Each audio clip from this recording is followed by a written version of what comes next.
A ver, hay clubes de fútbol y luego hay instituciones. Y hablar del AC Milan es hablar de una de las más elegantes, de las más laureadas, de las más míticas del deporte. No es solo un equipo, es casi una filosofía, ¿sabes? Un sinónimo de excelencia que hizo que el rojo y el negro fueran los colores de la realeza en Europa. Venga, vamos a meternos de lleno en la crónica de esta leyenda. Y todo empieza aquí, con estas palabras.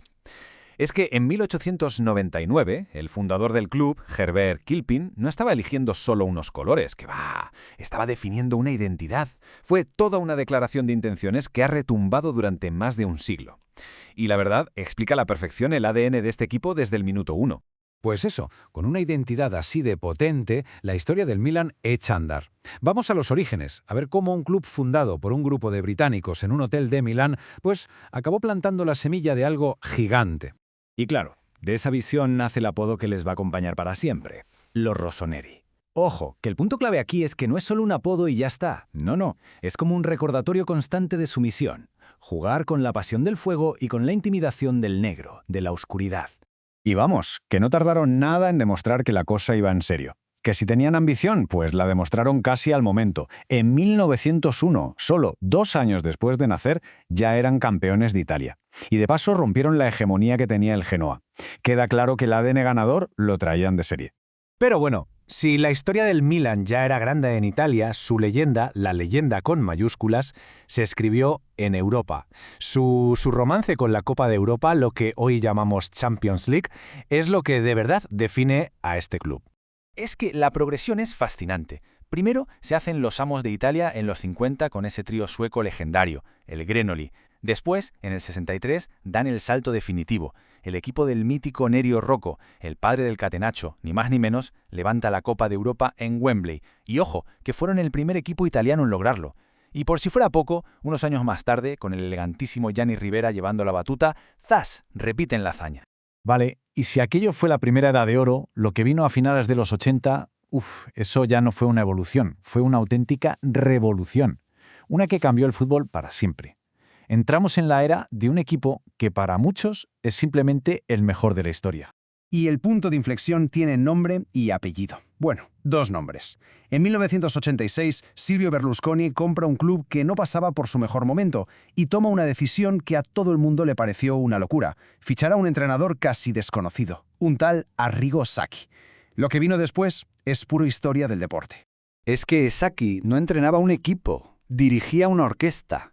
Su revolución se basaba en ideas que hoy nos parecen de lo más normal, pero que en ese momento eran, ciencia ficción. Una presión altísima que asfixiaba al rival, una defensa en zona perfectamente sincronizada y un movimiento constante de todo el bloque.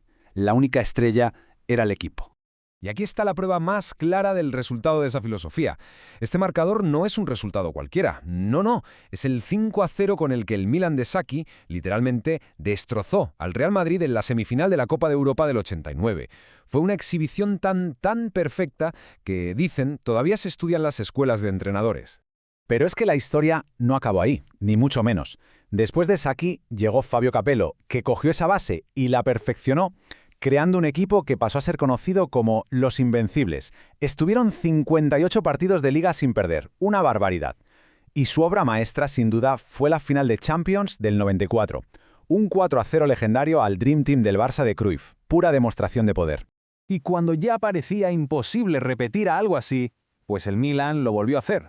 A principios de los 2000 llegó una segunda edad de oro, esta vez a los mandos de una leyenda del club como jugador y más tarde como entrenador, el gran Carlo Ancelotti. Con Ancelotti, el Milan volvió a la cima de Europa por partida doble. Primero, en 2003, en una final agónica de esas de morderse las uñas contra la Juventus. Y luego, en 2007, en un partido con una carga simbólica brutal, la famosa venganza de Atenas. Ahí se cobraron la revancha de aquella final increíble que habían perdido 2 años antes contra el Liverpool. Esta vez con un Kaká, en estado de gracia. Y ya que hablamos de Kaká, hay un dato que es clave para entender su dimensión. Su Balón de Oro de 2007 no fue un Balón de Oro cualquiera. Fue el último antes de que empezara esa década de dominio absoluto de Messi y Cristiano Ronaldo. Fue, por así decirlo, el último mortal en sentarse en el trono. Pero más allá de las épocas, más allá de los trofeos, la grandeza del Milan está en algo más profundo. Está en su alma, ¿no? En esos pilares que no entienden de tiempo y que han ido construyendo su identidad década tras década. Y esos pilares, claro, no son ideas abstractas, tienen nombre y apellidos. Son esos jugadores legendarios que no solo se pusieron la camiseta, sino que se convirtieron en el escudo, en el corazón del club. Es que esta tabla es, básicamente, un salón de la fama. Tienes a Franco Baresi, el capitán eterno, el alma del equipo durante 20 años. A Marco Van Basten, el cisne de Utrecht, pura elegancia y gol hasta que las lesiones le dijeron basta. A Andriy Shevchenko, el implacable viento del este. Y claro, a Paolo Maldini, el capitano, el capitán con mayúsculas. Sí, es que lo de Maldini necesita un momento aparte. Estos números hoy en día son simplemente irreales. 25 temporadas en el primer equipo, defendiendo una sola camiseta. Es el símbolo definitivo de la lealtad, de la clase, de la historia de este club.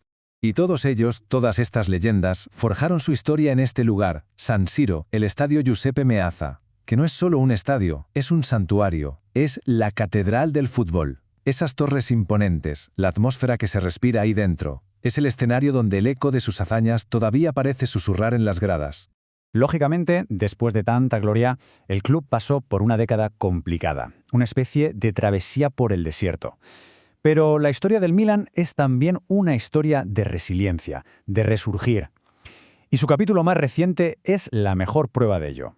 Esta cronología lo resume todo perfectamente. Después del título de 2011 vinieron años difíciles. Pero el club supo reconstruirse con un proyecto joven, con ambición, que acabó culminando en ese Scudetto tan emocionante de 2022. Liderado, además, por una nueva generación, con gente como Teo Hernández o Rafael Leao. Sí, el Milan había vuelto. Y así, la historia del Milan sigue su curso. Porque no es solo un club, es un legado. Un legado de elegancia, de ambición y de gloria. Y la pregunta, claro, queda en el aire. Con el peso de los Baresi, de los Maldini, de los Van Basten en la espalda, ¿quién será el siguiente en escribir su nombre con letras de oro en la historia de los Rossoneri?